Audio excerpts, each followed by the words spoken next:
লোকসভা নির্বাচনের মুখে গ্রেফতার দিল্লির মুখ্যমন্ত্রী অরবিন্দ কেজরিওয়াল।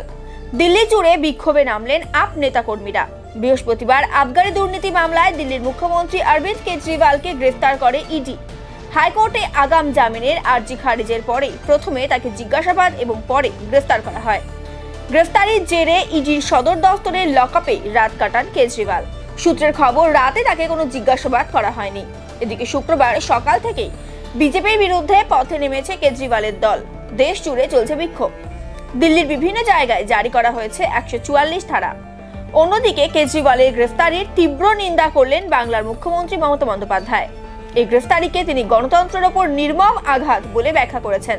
এই বিষয়টি নিয়ে নির্বাচন কমিশনে যাবে ইন্ডিয়ার প্রতিনিধি দল। তাতে তৃণমূলের 2 সদস্য থাকবেন বলে জানান মুখ্যমন্ত্রী। কেজরিওয়ালের প্রতি সম্পূর্ণ সমর্থনের কথা জানিয়ে তাদের পরিবারের পাশে থাকার আশ্বাস দিয়েছেন মমতা বন্দ্যোপাধ্যায়।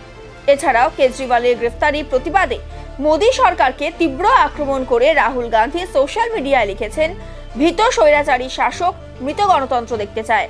সংবাদ মাধ্যম সহ সব প্রতিষ্ঠানগুলিকে কবজা করা, রাজনৈতিক দলগুলিকে ভেঙে দেওয়া, কর্পোরেট সংস্থা থেকে টাকা তোলা, প্রধান বিরোধী দলের অ্যাকাউন্ট বন্ধ করে দেওয়াও অসুর শক্তির জন্য কম ছিল। তাই এবার নির্বাচিত মুখ্যমন্ত্রীর গ্রেফতারিও সাধারণ ঘটনা হয়ে দাঁড়িয়েছে। ইন্ডিয়া এর জবাব দেবে।